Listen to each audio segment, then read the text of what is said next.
নিয়ে আপিল বিভাগের রায়কে স্বাগত জানিয়েছে সরকারের মন্ত্রীরা। এ তথ্য জানিয়ে মঙ্গলবার পরিপত্র জারি হতে পারে বলে জানিয়েছেন আইনমন্ত্রী আনিসুল হক।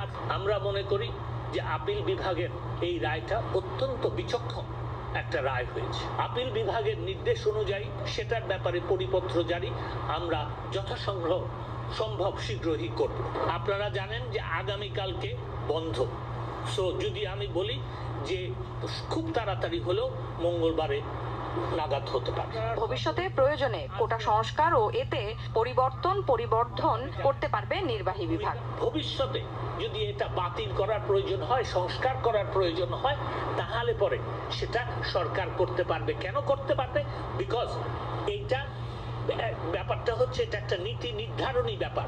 মুক্তিযোদ্ধা, শহীদ মুক্তিযোদ্ধা ও বীরঙ্গনার সন্তানগণের জন্য, তাহলে আমাকে এখানে সন্তানগণের জন্য পর্যন্ত 5% রাখতে হবে।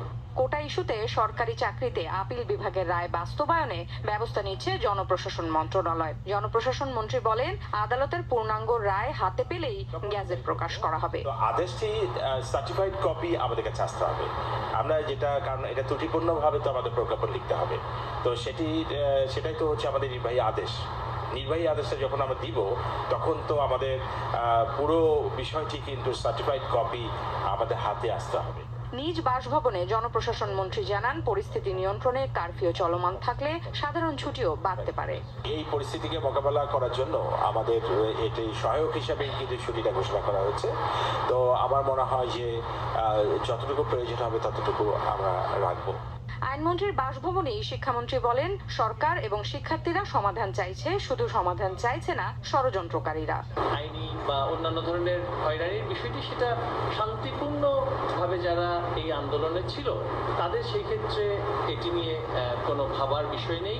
আমরা অবশ্যই আমাদের পক্ষ থেকে যাতে করে কোনো প্রশাসনিক বা আইনি হয়রানির সেই জায়গাটা সৃষ্টি না হয় সেটার জন্য আমরা অবশ্যই সচেষ্ট আছি এবং ভবিষ্যতে। ফারহানা ন্যান্সি, যমুনা নিউজ, ঢাকা।